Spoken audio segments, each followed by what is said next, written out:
Meus irmãos e minhas irmãs, a paz do Senhor a todos. Mais uma vez estamos aqui no Rádio Nazareno para mais um programa Fundamentos da Fé.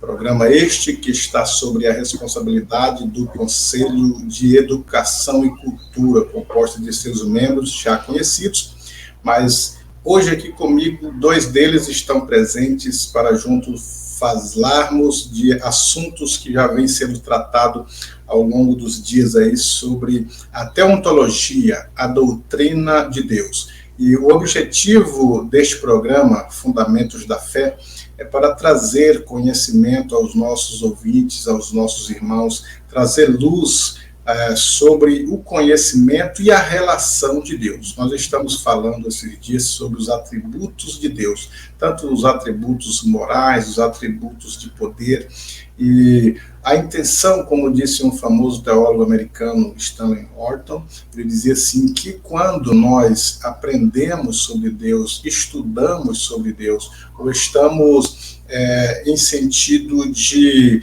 sintonia com as Escrituras, com a afinidade das Escrituras, o propósito não é apenas conhecer intelectualmente sobre o nosso Deus, mas além de conhecê-lo, de se relacionar com ele melhor, através da afinidade espiritual, afinidade do Espírito, porque Deus é o Espírito e ele quer comunicar-se e ter comunhão com o seu Criador. E, portanto, o Conselho de Educação e Cultura, ele vem apresentando ao longo dos seus programas, baseado na declaração de fé das Assembleias de Deus. Nós queremos frisar aqui que o que estamos dizendo não é fruto da nossa mente, do nosso pensamento, mas estamos em comum acordo com o que está escrito em nossa declaração de fé a respeito das doutrinas bíblicas, dentre elas a que estamos estudando hoje. Hoje estaremos falando sobre os atributos de poder, que está registrado na página 33 da declaração de fé. E vamos ver se conseguimos desenrolar falando sobre a onisciência, a onipotência, a infinitude, entre outros, os atributos de poder de Deus. E comigo está aqui o professor Eduardo Leite. A paz do Senhor, professor Eduardo Leite. A paz do Senhor, pastor Gesiel e os irmãos que estão na escuta dessa programação. Também comigo o professor Jonas Mendes. A paz do Senhor, professor Jonas. A paz do Senhor, pastor Gesiel, professor Eduardo e a todos que estão ouvindo. É um prazer estar com vocês nessa oportunidade. Maravilha. Então, como eu disse, professor Eduardo Leite, falando sobre a onisciência de Deus. Vamos falar um pouquinho sobre a onisciência de Deus no nosso programa, aos nossos ouvintes. Onisciência é uma palavra que ela, nos seus termos mais abrangentes, para os nossos amigos e irmãos da sintonia entenderem, é Deus saber todas as coisas. Quando falamos na onisciência de Deus, no conhecimento, na ciência que Deus tem, ele tem ciência do passado, do presente e do futuro. E tais coisas estão patentes aos seus olhos, como se estivesse todas elas, os tempos, estivessem presentes ao mesmo tempo. Nós é que estamos limitados ao tempo e não conseguimos voltar ao passado para arrumar alguma coisa, não conseguimos prever o futuro se não for por uma revelação divina, e simplesmente estamos no presente, vivendo cada dia a seu tempo, como as Escrituras dizem. Mas o nosso Deus, ele está acima do tempo. Ele sabe o passado, o presente e o futuro, e ele conhece todas as coisas, e as coisas mais ocultas e mais profundas que nós não sabemos, ele conhece e às vezes revela-se a nós. Eu gostaria que você falasse um pouquinho para os nossos ouvintes sobre a onisciência do nosso Deus. Então, nós às vezes confundimos a onisciência de Deus, né, com alguns conceitos sobre obter conhecimento, sobre volume de conhecimento. A onisciência, ela vem de um termo latino, né, que é omni, tudo, e aí ciência seria conhecimento. Então, a ideia de que é um atributo onde esse ser tem o conhecimento de tudo e não lhe foi ensinado, não é algo que ele foi acumulado. É um atributo como nós estamos falando, divino, fala sobre a perfeição conforme nós temos relatos bíblicos. Eu gostaria de citar aqui 2 versículos em Hebreus, capítulo 4, versículo 13, onde diz: "E não há criatura alguma encoberta diante dele. Antes, todas as coisas estão nuas e patentes aos olhos daquele com quem temos de tratar." Outro versículo em 1 João, capítulo 3, e o versículo 20, "Sabendo que se o nosso coração nos condena, maior é Deus do que o nosso coração, e conhece todas as coisas." Então, os versículos que fazem justiça e embasam a ideia de que o nosso Deus, o Deus da Bíblia Sagrada, ele é conhecedor de todas as coisas, ele tem todo o conhecimento, ele tem toda a inteligência, toda a sabedoria em grau perfeito e infinito. Não há como esquadrinhá-lo, não há como colocar Deus sobre questionamento, não há como elaborar uma questão que ele não saiba. Esse conhecimento de Deus, ele é um todo, ele não é sucessivo, ele não é cumulativo, né? A onisciência de Deus excede todo o conhecimento da criatura. É um desafio, de fato, para que nós venhamos compreender isso, porque nós partimos de vários pressupostos, inclusive pressupostos falhos. Mas Deus é perfeito em tudo e infinito em conhecimento. E este conhecimento de Deus, ele sabendo de todas as coisas, sempre é uma incógnita, como disse Stanley Orton, na mente humana.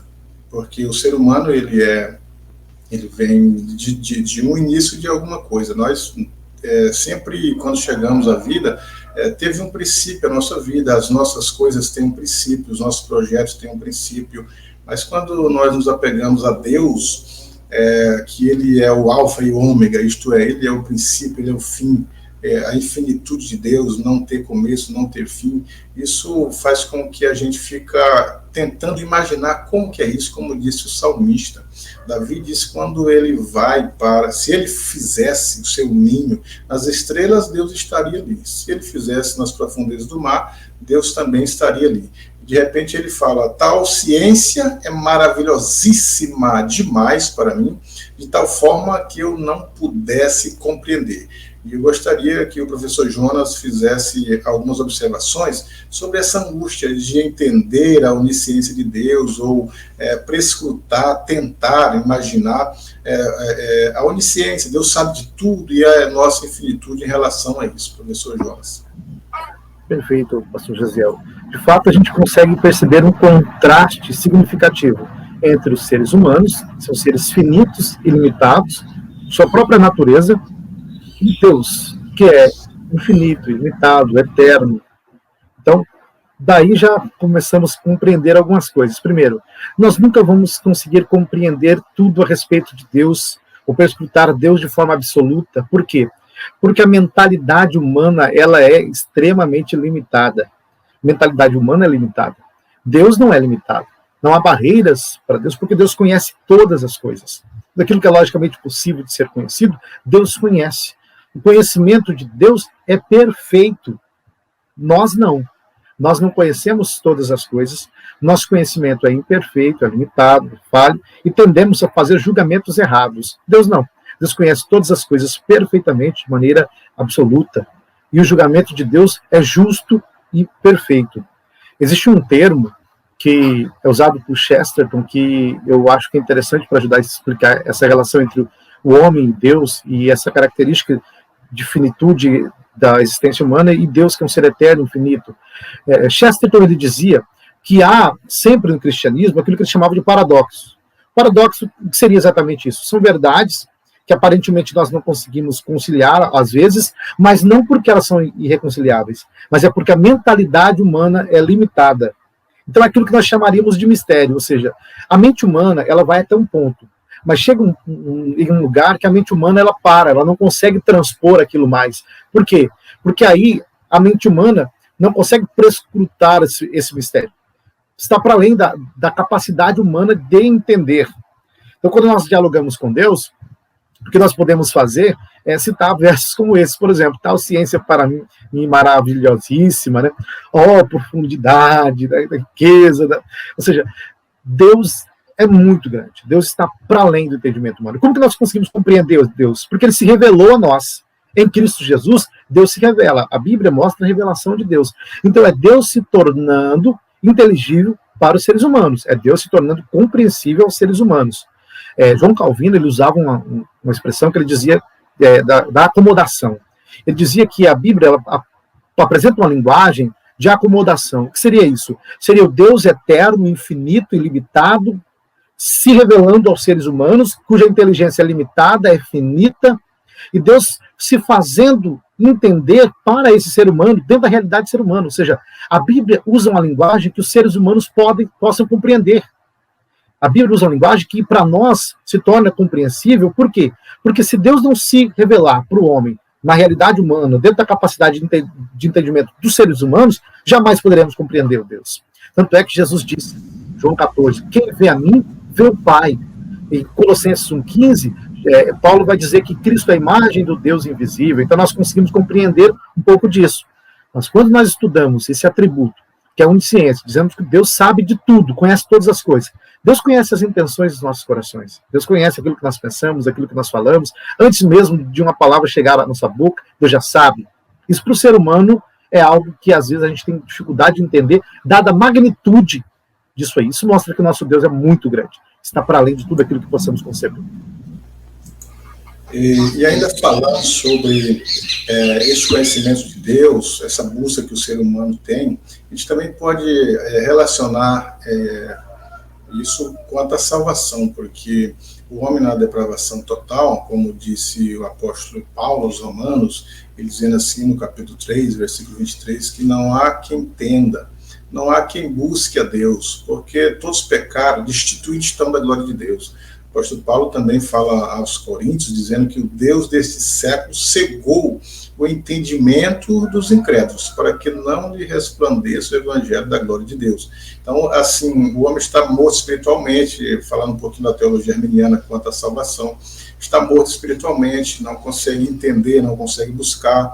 E Deus, sabendo disso, pela sua onisciência, ele vai em busca do homem, professor Eduardo. Ele, então, se manifesta, Deus é quem se revela, Deus é quem abre a mente do homem, Deus é quem o ressuscita novamente, nós chamamos isso de graça preveniente, e através dessa onipotência dele, porque ele pode tudo, e essa onisciência, porque ele conhece a necessidade do homem, então ele se manifesta e faz com que o homem se volte para ele, a partir das escolhas humanas, depois que a graça preveniente faz o seu trabalho, e o homem, então, começa a entender Deus e a buscar a Deus e a ter uma afinidade, uma comunhão com Deus. Eu queria que você versasse também sobre esse aspecto da soberania divina em relação ao ser humano, aos homens. É interessante que esses atributos, eles são atributos que devem ser pensados em conjunto, né? A onipotência, a onisciência, a presciência e os demais atributos de poder, a soberania divina, eles são interessantes e compreensíveis do ponto de vista do que é exposto para nós a partir do conjunto, né? E aí nós estamos falando da salvação, e quando a Bíblia fala, por exemplo, que Deus é onipotente, e está dizendo que ele é um ser todo-poderoso, todo o poder pertence a ele, mostra, inclusive, que quando a gente fala de salvação, nós não estamos excluindo Deus todo-poderoso nesse sentido de participar da salvação. Então, aquele que o salmista diz que é dono do esconderijo, né? Lá no Salmo 91, fala que aquele que habita no esconderijo do Altíssimo, à sombra do Onipotente. Esse Onipotente também é o Deus que participa e que também se interessa em salvar. E o que é que ele faz para salvar? A gente tem vários relatos bíblicos, né? Lá em Isaías diz, Isaías 43, Isaías 55, nós temos vários relatos bíblicos mostrando que Deus se interessa em dar salvação para o seu povo. Ele diz assim: eu o salvei, eu fiz ouvir, eu escolhi, eu encaminhei, eu cerquei, eu fiz isso e aquilo. Fora de mim não há salvação, fora de mim não há outro Deus. Então, tanto a onipotência como a onisciência e os demais atributos divinos, eles estão totalmente conectados de maneira que podemos colocar em estratos subsequentes, né? Estão totalmente funcionando, uma espécie de organismo que funciona como um todo, né? Não existe assim, agora funciona a onipotência, agora funciona a onisciência, não. Esses atributos, falando numa linguagem bem simples, né, para o nosso ouvinte entender, esses atributos estão todos conectados e funcionam para a salvação na medida que Deus liberta pelo seu poder, liberta o entendimento do sujeito para que ele então escolha ou não segui-lo. Essa é o entendimento arminiano, mas da Assembleia de Deus, nós estamos falando nossa declaração de fé, esse é o entendimento da nossa declaração de fé. Esse Deus Todo-Poderoso, ele permite que o sujeito escolha, mas ele acompanha o sujeito nessa escolha. Ele está também convencendo pelo seu grande poder e seu eterno amor o sujeito a escolher a sua vontade. Exatamente, é o que na teologia arminiana nós chamamos de graça preveniente, aquela graça que liberta o indivíduo da escuridão, do pecado, abre o entendimento dele novamente. Ele vai entender agora que existem dois caminhos, o caminho do céu, o caminho do inferno, e que ele deve fazer escolhas, e a partir dessas escolhas é que a graça preveniente vai trabalhar. E por falar na onisciência de Deus, Eduardo e Jonas, às vezes há um mau entendimento de alguns segmentos teológicos, porque dizem que se Deus ele é onisciente, ele sabe tudo, então ele já predestinou as pessoas. Então a predestinação ela está relacionada com a onisciência de Deus, né? Então eu gostaria de ouvir de vocês se de fato há essa relação, e se há, quais são, e se não, qual a diferença da relação ou dessas palavras onisciência e predestinação, que são elas? Ok. Realmente é um assunto interessante, que realmente algumas pessoas acabam compreendendo de forma equivocada a relação entre a soberania divina, a onisciência divina e a liberdade humana. Ou seja, eles dizem assim, a lógica é essa: então, Deus conhece todas as coisas, Deus conhece tudo, Deus conhece o futuro. Ou se Deus conhece tudo, Deus sabe o que eu vou fazer amanhã, então, e o conhecimento de Deus não pode ser errado, o conhecimento de Deus é perfeito, logo, eu não tenho liberdade para fazer diferente. Suponhamos que amanhã eu vou comer uma carne assada na casa do Eduardo, e aqui eu já estou jogando, né, um ponto para ele aqui. E aí, Deus, como o conhecimento de Deus é perfeito, Deus sabe que eu vou comer uma carne na casa do Eduardo amanhã. Então não há possibilidade do Eduardo cancelar, ou de eu não ir. Por quê? Porque Deus já sabe. Então, se porventura eu não fosse, o Eduardo cancelasse, então o conhecimento de Deus estaria errado. Então eles dizem, tá vendo? A onisciência divina anula a liberdade humana, porque o conhecimento de Deus a respeito do futuro faz com que ele se torne necessário, de maneira que não há liberdade humana. Essa é a lógica que eles se utilizam. Só que essa lógica acaba tendo alguns problemas, né? Acaba tendo alguns equívocos. E à medida que eu vou falando aqui, vocês têm liberdade para interromper aí, viu, professor Eduardo, professor Gesiel, tá? Por que ela acaba sendo equivocada?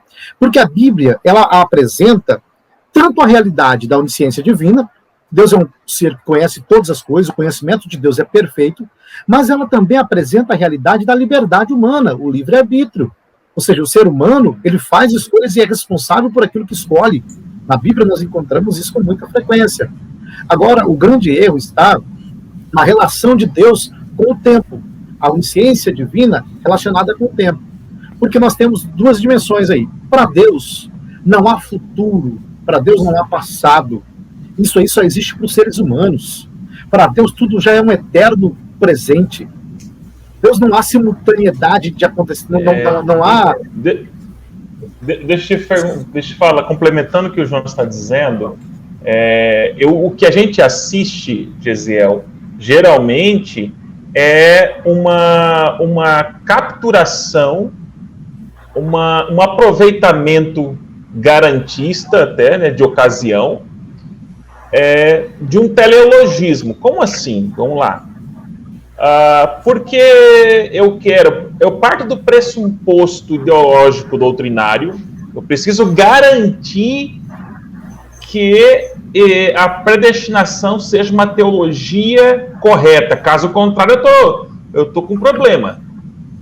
Então eu parto desse pressuposto e vou aproveitar e vou capturar a ideia da onipotência, e aí eu trago isso para dizer que como Deus pode todas as coisas e nada lhe escapa, portanto ele sabe tudo, e ele então destinou uns para isso. Da mesma forma, isso, claro, isso é um pouco, dizer assim é um pouco desonesto.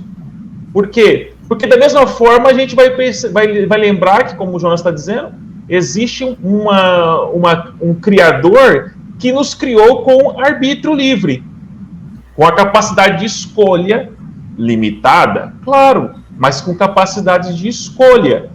Esse poderoso Deus, esse soberano Deus, não é verdade? Esse soberano Deus, ele também permitiu que isso acontecesse assim. Então, bom, a desonestidade às vezes nos força, né, a construir doutrinas que justifiquem a minha perspectiva. Sim. Porque as doutrinas bíblicas de alguns segmentos é exatamente a partir do que eles entendem, do que eles pensam, do que eles têm em mãos. E parece-me que há uma dificuldade entre presciência e onisciência, até mesmo a predestinação. Porque o fato de saber os fatos antecipados, as coisas antecipadas, eu sei o que vai acontecer amanhã ou depois, ou futuramente, não significa que elas foram predestinadas. Né? Não tem nada a ver a presciência com a predestinação. Eu acredito que há uma diferença entre você saber antecipadamente e você projetar, predestinar, fazer as coisas para que elas aconteçam da mesma forma que você está propondo, programando fazer, não é? Justamente. O pastor Silas Daniel... Pode falar. O pastor Silas Daniel, ele diz o seguinte, que Deus, na Bíblia, ele determina muitas coisas. Ele fala, por exemplo, ele dá alguns exemplos, né? Olha, está certo que Cristo vai voltar e isso independe da vontade humana. Isso Deus garante, ele vai voltar. Então, ou seja, Deus, nas Escrituras, Deus determina muitas coisas. Só que algumas pessoas acabam errando, pensando que Deus determina todas as coisas. Porque aí eles cometem um erro seguinte: Deus só pode conhecer aquilo que ele determinou. Então a própria onisciência de Deus, o próprio conhecimento de Deus depende dos decretos de Deus. Deus só conhece aquilo que ele determina. E nós dizemos que não. O nosso Deus é tão grande que ele não precisa determinar as coisas para que ele saiba. Deus conhece, Deus sabe o futuro, Deus conhece o futuro. Isso não significa que o futuro foi determinado, porque Deus, ele não está preso ao tempo. Nós estamos, Deus não. O futuro para nós é contingente. Por exemplo, nós podemos fazer ou não, mas para Deus não existe essa ideia de que do que vai acontecer, do que já aconteceu. Para Deus tudo já é. Deus já sabe de todas as coisas. E isso dois pontos, né? Primeiro que isso é a ideia de que Deus sabe do futuro, e porque ele sabe do futuro, então ele sabe quem vai se salvar, não significa que ele predestinou, não é a mesma coisa. Significa que ele sabe, só. Aí é o ponto, ele sabe. Então, tudo bem. Agora, uma outra coisa é destinar. Ele ter conhecimento do futuro não significa que ele criou o próprio futuro, significa que ele assistiu o futuro acontecer. Significa que ele sabe da eternidade. Significa que ele sabe quem vai se salvar, quem vai se perder. Não significa que ele agiu para que isso acontecesse. Não. Esse tema é um... Sim. Existe uma diferença esse mesmo. Esse tema é interessante. Sim, pode continuar. O fato dele saber não significa que ele determina, né? Esse tema, inclusive, gerou um grande debate e várias cisões no pós-reforma protestante, quando grande parte da ala tradicional luterana e também calvinista rompem-se com os primeiros reformadores, rompe sobretudo com Lutero, dizendo que conhecimentos que caminhavam para esse sentido traziam um certo laxismo moral, traziam um certo comportamento que o sujeito não precisa fazer mais nada, basta ele estar garantido a salvação dele e pronto. Que naquele período, às vezes isso se misturava com a ideia nacionalista, né? Se ele era reformado da Suíça ou da Alemanha, batizado nas águas conforme determinavam os decretos, pronto, estava garantida a salvação dele. Aí as críticas vinham por debaixo, subterraneamente, perifericamente, claro, dizendo que esse era um comportamento laxismo, do ponto de vista moral, né? Então, não é de hoje que já tem esses problemas, não é agora, né? Mas fato é que a gente não dá para ser honesto acreditando que o fato de Deus saber todas as coisas, Deus entender e poder todas as coisas, ele vai...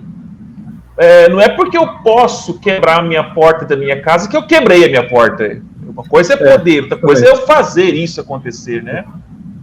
Esse é um problema porque eles condicionam o conhecimento de Deus ao decreto, ou seja, Deus só conhece o futuro porque ele determinou o futuro. Essa é a ideia que um grupo tem. E aí, se Deus, para conhecer, ele precisa determinar, então não há liberdade humana, e se há liberdade, ela é restrita. Aí surge aquela visão, né, que é chamada da conciliação entre o determinismo e a liberdade. Mas essa liberdade aí que eles falam, o compatibilismo, tenta compatibilizar a liberdade com o determinismo. Ó, você está determinado a ouvir esse programa aqui na rádio hoje, mas mesmo assim você fez livremente. E você ainda é responsável se você desligar antes, hein? Saiba disso. Ou seja, que liberdade que é essa, né? Essa não é uma liberdade verdadeira. A liberdade que nós cremos, que a Bíblia defende, que a Declaração de Fé das Assembleias de Deus defende, o livre-arbítrio, é aquela liberdade que o sujeito pode fazer diferente, que ele pode agir de outra forma. Inclusive, Agostinho de Hipona já dizia isso no seu livro, o livre-arbítrio.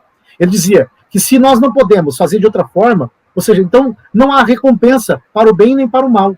Se não há liberdade verdadeira, então não podemos louvar as pessoas pelas ações boas e nem punir as pessoas pelas ações más. Como Eduardo bem destacou, gera até um achismo. A pessoa começa... Algumas pessoas tendem a pensar, bom, se já está tudo decretado, tudo determinado, eu não preciso, né? Então, fica como está.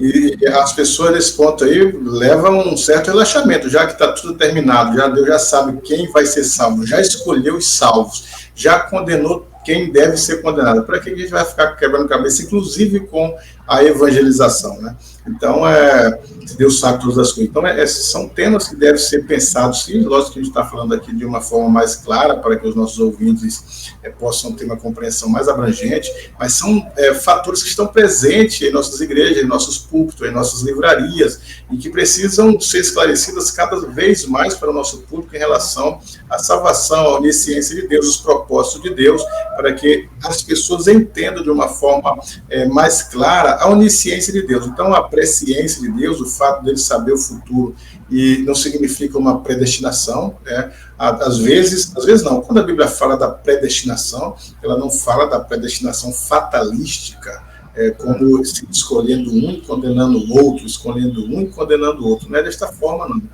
Inclusive, pastor Josiel, desculpa cortar o senhor aí, é importante destacar aqui que algumas pessoas acabam dizendo assim, né, às vezes por um zelo sem conhecimento, acabam dizendo assim, ó, nós não cremos na predestinação e na eleição. Não, nós cremos. Está na Bíblia, predestinação e eleição. Agora, a diferença é que nós entendemos eleição e predestinação de uma forma diferente do que os nossos outros irmãos que entendem de maneira mais determinística. Nós não cremos que já está determinado quem vai para o céu, quem vai para o inferno, que somente um grupo que foi eleito e o resto não. Nós não cremos nisso. A declaração de fé das Assembleias de Deus é muito clara a respeito disso. E eu acho que isso aqui vai ser tratado de forma mais específica em algum outro debate, talvez, né? Só para esclarecer esse ponto. Deus, o conhecimento de Deus, ele é perfeito, que Deus não conhece só aquilo que vai ser. Deus também conhece aquilo que seria, se caso agíssemos de forma diferente. Sim. Isso é chamado de futuros, né, contingentes condicionais. Existe um exemplo na Bíblia excepcional, que é 1 Samuel, primeiro livro de Samuel, melhor dizendo, capítulo 23, do verso 1 ao 13. Davi está em um povoado chamado de Keila, aquela cidadezinha. Saul está procurando Davi para matar. Davi consulta Deus e diz assim, Senhor, se eu ficar aqui, se eu for descer lá para a cidade de Keila, o habitante da cidade de Keila vai me entregar a Saul? Deus diz, sim, vai te entregar. Davi fala, então nem vou. Davi não foi. Deus revelou para Davi o que aconteceria se ele fosse. Porque Deus não só sabe o que vai acontecer, mas Deus também sabe o que aconteceria se a gente agisse de forma diferente. O conhecimento de Deus é perfeito. Isso é chamado de mundos possíveis. Deus conhece todas as configurações de mundos possíveis existentes. E agora vocês trazendo exemplos bíblicos, eu me lembrei de vários deles, inclusive em Deuteronômio, quando o povo ainda estava sob a liderança de Moisés escrevendo as leis, Deus já adiantou dizendo, quando o povo que entrar em Terra Santa te pedir um rei, aí as leis para o rei de Israel. E o povo ainda estava sob a liderança de Moisés, e Moisés não era rei, mas Deus já estava, vamos dizer ali, prevendo, estava ali predestinando, né? Então não é uma predestinação, Deus já conhecia pela sua onisciência que o povo pediria um rei, mesmo que não fosse uma predestinação, como não era, mas Deus respeita a liberdade humana, e eles tiveram a liberdade de escolha de um rei, e Deus assim deu um rei para o povo de Israel.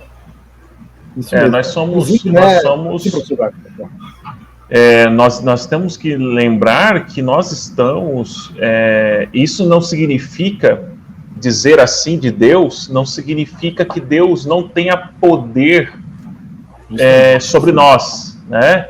E voltamos a dizer novamente, é um Deus todo-poderoso, mas o que eu penso, olhando a Bíblia Sagrada, é que Deus tem muito interesse em que eu me relacione com Ele por vias puramente, por vias humanas, no sentido da experiência sensitiva, histórica da minha vida, ocasional ou não.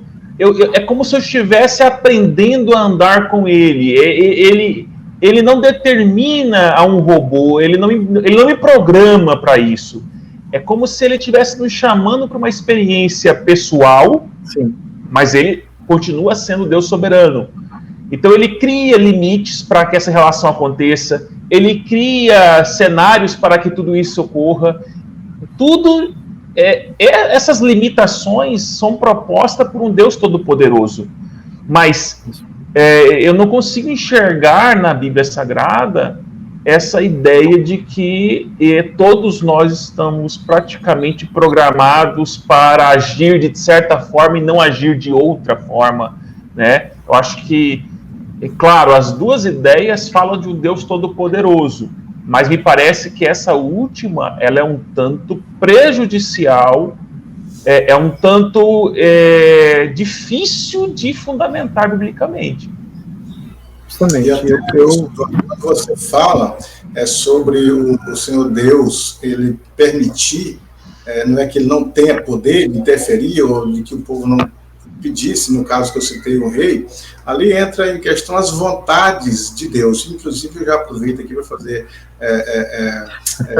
conhecido dos ouvintes as vontades de Deus, o livro que nós escrevemos aí, As Vontades de Deus, né? Então você conhece ali sobre as vontades de Deus, por que ele permite, por que não permite, qual é a vontade, e mesmo assim, como alguns nossos irmãos de outras correntes diz assim, quando ele não age fazendo essas permissões, isso interfere na soberania divina. Não, Deus não deixa de ser soberano, ele continua sendo soberano, mas ele também tem suas vontades, e as vontades dele podem ser estudadas também.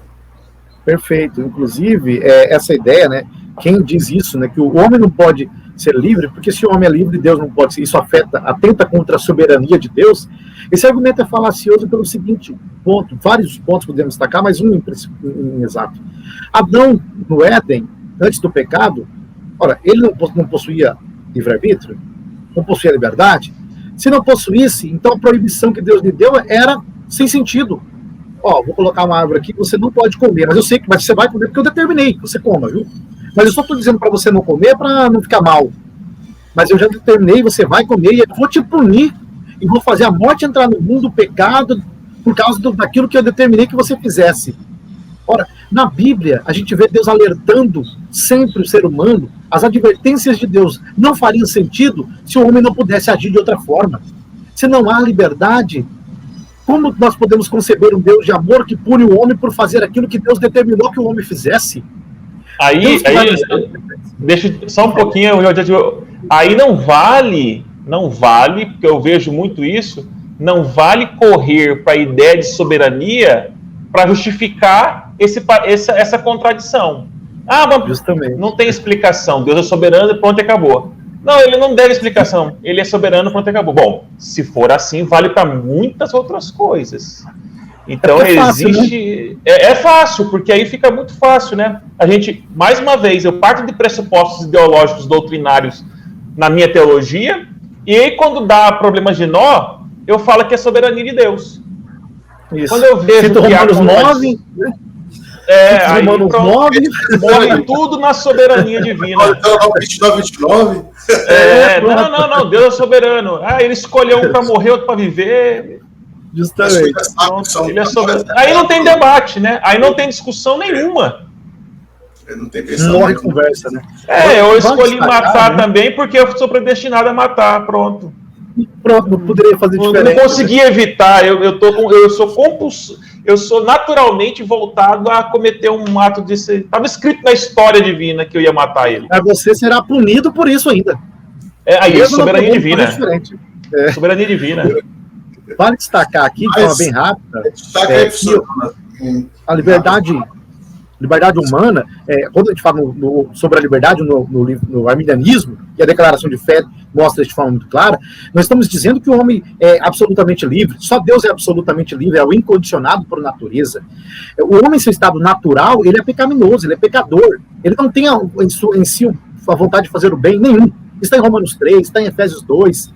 Só que a graça de Deus capacita o arbítrio do homem para poder responder à graça divina de forma positiva. Esse é um arbítrio liberto, que é o arminianismo esposa. É isso que nós estamos falando. Nós estamos dizendo que Deus ele vai lidar com essas pessoas. A pessoa que já foi alvo da graça de Deus em alguma medida, que já ouviu o evangelho, cujo arbítrio foi liberto e que pode responder de forma positiva. É moralmente responsável diante de Deus. Para essas pessoas que nós estamos falando. Maravilha, nós estamos aqui na Rádio Nazareno, transmitindo o programa Fundamentos da Fé, com o nosso professor Eduardo Leite e Jonas Mendes. Já estamos no final, o tempo já disse para nós parar. Deveríamos falar tantas outras coisas, gostaríamos de falar tantos mais, mas o tempo ele é exíguo e nós temos que encerrar o programa. E eu quero pedir para o professor Eduardo fazer em rápidas palavras suas considerações, e na sequência o professor Jonas também. Eu agradeço a oportunidade, agradeço mais uma vez a Deus por estarmos aqui e nos permitir essa programação, né? Permitir esse espaço, e agradeço a companhia do nosso professor Jonas e Gesiel e os ouvintes que nos dão a honra da sua companhia. Deus abençoe. Bom, eu também agradeço ao professor Gesiel, pastor Gesiel, professor Eduardo e o pastor Gesiel, aos ouvintes, e eu gostaria de encerrar lendo aquilo que o Robert Huber diz em sua teologia sistemática sobre o conhecimento de Deus. Ele diz o seguinte: conhecimento de Deus é consciência imediata, não baseado em experiência. Deus não aprendeu nada pela experiência, ou em deduções, ou em induções de fato ou verdade. O conhecimento de Deus não é conhecimento adquirido. Não houve um tempo em que Deus não soubesse nada e depois aprendeu. Pois o conhecimento de Deus é eterno. Ele está sempre presente em sua mente. Maravilha, palavras sábias, e nós queremos agradecer aos nossos professores que estiveram conosco nesses momentos e agradecer também aos nossos ouvintes. Obrigado pela audiência da programação.